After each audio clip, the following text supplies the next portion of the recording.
Kalau Allah sudah ridha dengan kehidupan kita, maka semua beres urusan. Wejangan Abdullah bin Mas'ud yang kedua, sebaik-baik bekal dalam hidup itu adalah takwa. Saya ulangi sedikit. Takwa itu artinya hati-hati di dalam hidup. Nah, kehati-hatian ini banyak yang dituntut. Kehati-hatian dalam menuntut ilmu. Kalau ilmu yang kita terima itu bukan dari sumber Al-Quran dan hadis. Ya, kalau di profesor YouTube tuh banyak benar kalau kita lihat yang disampaikan ilmu datu mandatu, itu bukan salah ilmu ampun sidin bujur aja. Tapi kita kadakawa mau umpati. Kenapa? Itu ilmu sidin. Jadi nang diumpati ilmu dari Allah Al-Quran, ilmu dari Nabi ada hadisnya. Nah, itu nang kita umpati. Seburuk-buruk buta ialah buta hati, kata Ibnu Mas'ud. Jadi kalau orang buta hati, dia susah untuk menerima petunjuk dan hidayah daripada Allah. Karena kalau hati itu sudah gelap. Karena mohon maaf, kenapa hati manusia itu bisa buta? Hati manusia itu tidak bisa menerima hidayah. Karena banyaknya dosa dan maksiat nang kita gawi yang tidak diiringi dengan taubat dan istighfar. Jadi Imam Al-Ghazali memberi amsal bahwa hati manusia itu laksana kaca. Kalau di kaca itu menempel terus menerus debu tanpa dibersihkan, walaupun potongan selebritis papan atas nang baca ramin kada kalihatan. Nah, itulah amsal hati manusia. Kalau hati manusia tidak pernah dibersihkan, maka hidayah Allah sulit untuk diterima oleh manusia tersebut. Nah, oleh karena itu salah satu tujuan kita membersihkan hati duduk di majelis ilmu pengetahuan semacam ini. Karena apa? Karena orang yang duduk di majelis ilmu pengetahuan, dosa-dosanya diampuni oleh Allah karena didoakan oleh malaikat Allah. Selanjutnya wejangan Ibnu Mas'ud, sebesar-besar dosa apa adalah berdusta. Innal kadhiba babum min abwabin nifaq. Sesungguhnya berdusta itu adalah salah satu dari pintu kemunafikan.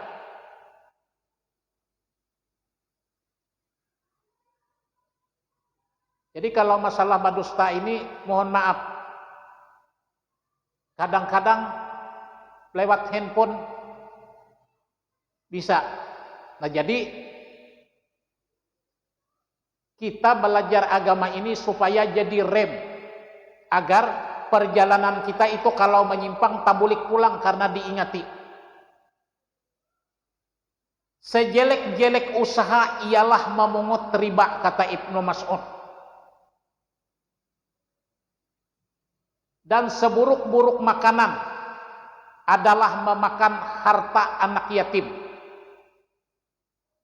Jadi dalam kitab Riyadhus Shalihin itu dikatakan oleh Nabi, barang siapa yang mencintai anak yatim, maka aku, ujar Nabi, bagaikan telunjuk dengan jari tengah ini di dalam surga. Nah, ini keistimewaan orang yang memuliakan anak yatim. Batas anak itu dikatakan yatim apabila sudah berumur 15 tahun. Apabila sudah lebih dari 15 tahun, itu bukan batasan yatim, karena anak tersebut sudah dewasa, sudah bisa mencari nafkah. Jadi terhadap anak yatim sebenarnya ujian bagi kita. Apakah kita sabar dalam menghadapi atau tidak? Selanjutnya nasihat Ibnu Mas'ud, siapa yang memaafkan orang akan dimaafkan oleh Allah. Nah, jadi kalimat itu mengajarkan kepada kita bahwa Allah itu tidak pernah dendam dengan hambanya. Jadi kita harus menanamkan sifat Rahman dan Rahim Tuhan itu dalam diri kita. Jangan jadi orang yang pendendam. Memang kita berhadapan manusia bermacam-macam. Kadang-kadang kita tidak tahu apa-apa difitnah. Tapi bagaimana kita menjadi orang yang pemaaf? Karena segala-gala sesuatu itu hakikatnya adalah semata-mata ujian daripada Allah kepada kita. Dan wasiat Ibnu Mas'ud yang terakhir, siapa yang mengampuni orang akan diampuni oleh Allah. Nah, jadi berkaitan dengan urusan sesama hamba Allah, jangan kita memiliki sifat pendendam. Harus sifat kasih sayang Rahman Rahim yang diberikan oleh Allah kepada kita, kita terapkan betul-betul dalam kehidupan kita. Karena Nabi Isa pernah mengatakan, yang dikutip oleh Dale Carnegie dalam bukunya, kalau orang melempar Anda dengan batu, maka balas lemparannya dengan pisang. Artinya apa? Kalau takana juga pisang gasan kita melempar, artinya masih bisa dimakan. Kalau dilempar lawan batu, kita balas lawan batu, memang tidak menyelesaikan masalah. Tetapi orang bijak harus bisa memaafkan orang lain. Itulah manusia yang terbaik. Karena nang biasa maulah kita kada mau guring itu adalah sifat dendam yang ada pada diri kita. Nah, jadi penyakit batin yang pendendam itu berusaha kita menghilangkannya dalam kehidupan kita. Yang kedua, tangga untuk mencintai Allah tadi di samping mencari ilmu pengetahuan, konsekuensi melaksanakan syariat. Artinya segala yang disuruh oleh Allah kita gawi, dan apa yang dibenci oleh Allah kita berusaha meninggalkannya.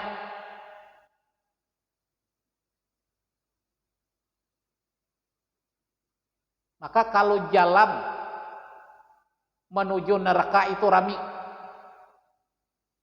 tapi kalau jalan kebaikan biasanya kadang-kadang rami.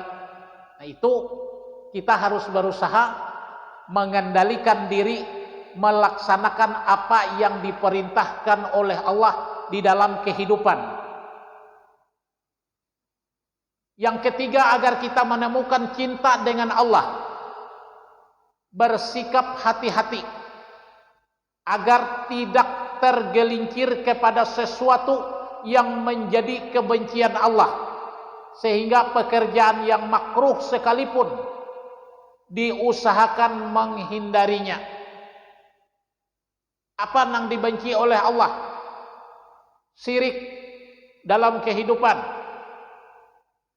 kufur terhadap nikmat Allah, dan salah satu yang dibenci oleh Allah juga apabila dalam segala urusan kita meminta kepada makhluk. Innal ladzina tad'una min dunillah ibadu amsalakum.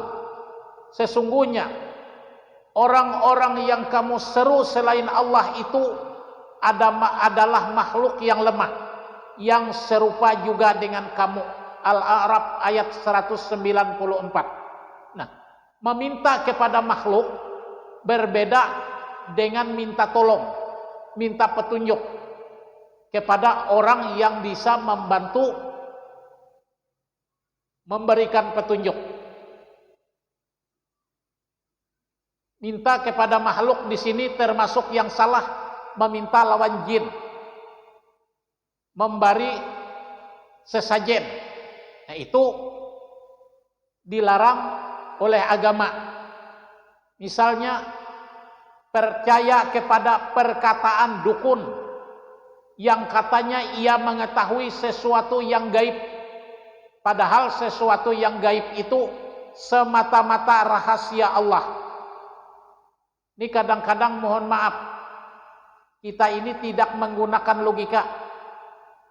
Ada pernah terjadi,